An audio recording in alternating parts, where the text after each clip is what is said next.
Ya, selamat berjumpa kembali. Salam sejahtera, Bapak Ibu Saudara terkasih dalam Tuhan. Sebelum kita masuk dalam acara santapan rohani, mari kita akan berdoa, mengucap syukur dan memohon pewahyuan Tuhan. Dengan segala kerendahan hati kami ya Bapa, kami mengucap syukur untuk kesempatan ini. Kami merendahkan diri kami di bawah kaki Tuhan, agar Tuhan berkenan untuk memberikan pewahyuan kepada kami, ya kami dapat melakukan apa yang menjadi kehendak dan rencana-Mu di dalam hidup kami. Terima kasih Bapa, dalam nama Tuhan Yesus, haleluya. Amin. Baik Bapak Ibu Saudara yang terkasih dalam Tuhan, kita akan belajar dengan firman Tuhan di dalam kitab Wahyu pasal 2. Kitab Wahyu pasal 2 dengan satu tema, kembali kepada cinta pertama. Ya, puji Tuhan. Saya akan bacakan ayat ini di dalam Wahyu pasal 2 ayat 1 sampai dengan ayat yang ke-7. Demikian firman Tuhan.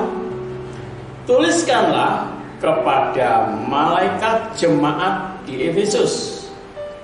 Inilah firman dari Dia yang memegang ketujuh bintang itu di tangan kanannya dan berjalan di antara ketujuh kaki dian emas itu. Aku tahu segala pekerjaanmu, baik jerih payahmu maupun ketekunanmu. Aku tahu bahwa engkau tidak dapat sabar terhadap orang-orang yang jahat, bahwa engkau mencobai mereka yang menyebut dirinya rasul, tetapi yang sebenarnya tidak demikian, bahwa engkau telah mendapati mereka pendusta, dan engkau tetap sabar dan menderita oleh karena namaku, dan engkau tidak mengenal lelah. Namun demikian aku mencela engkau, karena engkau telah meninggalkan kasihmu yang semula. Sebab itu ingatlah betapa dalamnya engkau telah jatuh. Bertobatlah dan lakukan lagi apa yang semula engkau lakukan. Jika demikian tidak demikian, aku akan datang kepadamu dan aku akan mengambil kaki dianmu dari tempatnya, jikalau engkau tidak bertobat. Tetapi ini yang ada padamu, yaitu engkau membenci segala perbuatan pengikut-pengikut Nikolaus, yang ku benci juga. Siapa bertelinga, hendaklah yang mendengar apa yang dikatakan Roh kepada jemaat-jemaat. Barang siapa menang, dia akan kuberi makan dari pohon kehidupan yang ada di Taman Firdaus Allah. Amin. Puji Tuhan, Bapak Ibu Saudara yang terkasih di dalam Tuhan. Pada kesempatan ini kita akan belajar dengan jemaat di Efesus. Jemaat di Efesus adalah salah satu dari jemaat yang berada di Asia Kecil. Dari ketujuh jemaat yang ada dalam pandangan Allah. Jemaat di Efesus adalah jemaat yang pada mulanya di dalam pelayanannya, di dalam ibadahnya, di dalam pengorbanannya sangat luar biasa. Cinta kasihnya berkobar-kobar, membara bagikan api yang menghanguskan segala yang merintangi. Ya, sehingga ada peribahasa yang mengatakan begini, bahwa cinta itu kuat seperti maut, ya, dikatakan di dalam kitab Pengkhotbah. Nah, jemaat di Efesus mengalami itu. Bagaimana cintanya kepada Tuhan. Dia melihat, dia mengalami, dia merasakan bahwa jemaat di Efesus itu diselamatkan oleh Allah dari kuasa dosa dan kuasa maut, dari segala niat rencana jahat. Bukan hasil perbuatan mereka, bukan hasil kehebatan mereka, tetapi karena kasih karunia Allah yang Allah berikan kepada jemaat di Efesus. Ya, jemaat di Efesus begitu cintanya luar biasa kepada Tuhan. Tetapi di dalam kitab Wahyu ini dikatakan, aku tahu segala pekerjaanmu, baik jerih payahmu maupun ketekunanmu, aku tahu. Saudara, Tuhan tidak pernah menutup diri, tidak pernah menutup mata melihat orang-orang yang setia, orang-orang yang semangat, orang-orang yang begitu membara cintanya kepada Tuhan. Allah tidak pernah tutup mata. Selalu Allah melihat, memperhatikan dari hari ke hari, dari waktu ke waktu, dari tahun ke tahun. Yang Tuhan kehendaki, Bapak Ibu Saudara, cinta itu terus membara. Cinta itu terus naik ke atas, bukan turun. Ya. Tetapi Alkitab mengatakan, ya, ayat yang keempat berkata, namun aku mencela engkau, ya, karena engkau telah meninggalkan kasihmu yang semula. Saudara, saudara boleh hebat, boleh kaya, boleh terkenal, boleh menjadi orang yang tenar. Tidak salah. Tuhan suka saudara berhasil, saudara sukses, Tuhan suka. Tetapi jangan sampai ketenaran, kehebatan, keberhasilan, kesuksesan hanya sampai kepada perkara-perkara materi, perkara-perkara lahiriah, sehingga meninggalkan kasih yang semula. Tuhan tidak suka itu, saudara. Jemaat di Efesus mengalami satu ancaman yang sangat membahayakan.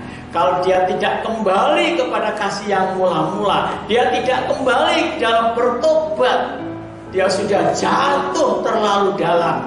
Alkitab mengatakan, Bapak Ibu Saudara, Tuhan rindu jemaat itu di hadapan Tuhan, ya, di hadapan Tuhan memiliki satu hubungan yang intim. Ya, ibarat saya gambarkan seperti sepasang sejoli suami istri yang tidak berubah cintanya sejak cinta pertama sampai pada akhir hayatnya. Nah, kerinduan hati Tuhan, jemaat Tuhan itu supaya cintanya kepada Tuhan itu terus membara, membara dan membara sampai mendapatkan panggilan surgawi. Saudara, ya, Alkitab mengatakan dengan jelas, ingatlah betapa dalamnya engkau telah jatuh, bertobatlah dan lakukanlah lagi apa yang semula engkau lakukan.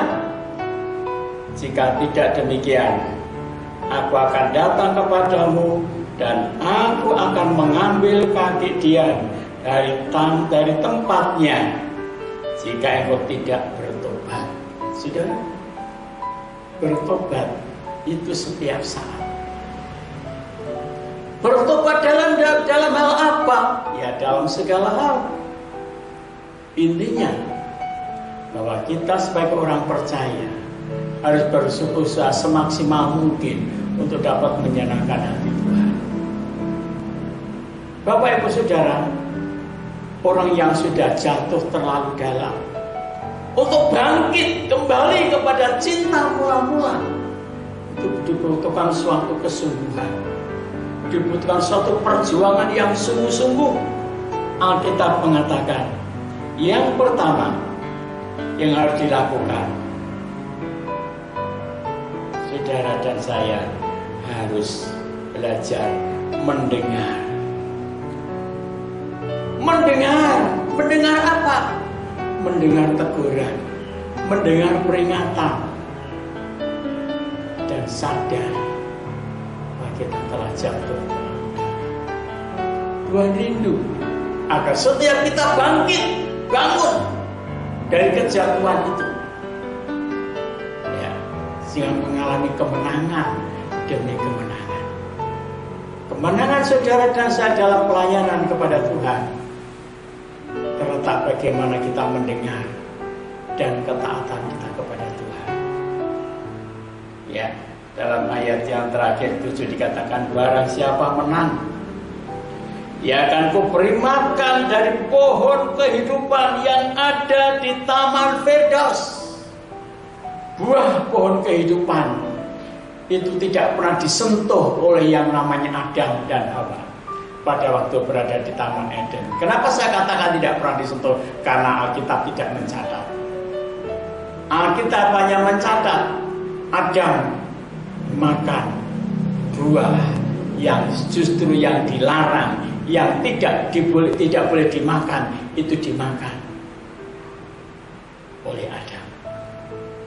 Coba seandainya pada saat itu Adam makan buah pengetahuan, itu tidak dimakan, tapi makan buah pohon kehidupan, tidak akan mengalami mati, saudara. Tapi Adam tidak pernah menyentuh, dan sejak itu Alkitab mencatat pintu masuk dalam pohon kehidupan itu ditutup dan dijaga dengan pedang yang menyambar-nyambar. Tidak ada seorang pun yang bisa masuk melewati itu, saudara. Tapi korban Kristus cukup untuk menolong saudara dan saya. Dia sudah menang dari maut, menang dari kematian. Dia bangkit dari antara orang mati. Dia naik ke surga, memberi kemenangan kepada setiap orang percaya. Pastikan bahwa saudara dan saya adalah pemenang Kristus. Karena Kristus sudah menang, saudara dan saya pun harus menang. Berusaha bangkit dari antara orang mati, bangun dari tidur. Maka Kristus akan bercahaya di atasmu. Tuhan Yesus memberkati. Mari kita sama-sama berdoa, kita mengucap syukur. Kiranya Tuhan menolong kita dan memampukan kita untuk tetap menjadi pemenang Kristus. Segala kemuliaan bagi Tuhan Bapa di surga, Bapa di dalam nama Tuhan Yesus. Berkat-Mu, kebenaran-Mu, kekudusan-Mu memberi kemenangan kepada setiap kami, untuk kami bangkit, untuk kami bangun, dan kami kembali kepada cinta yang mula-mula. Kami bersyukur kepada-Mu ya Bapa, di dalam nama Tuhan Yesus Kristus. Berkat-Mu turun atas kami. Haleluya. Amin.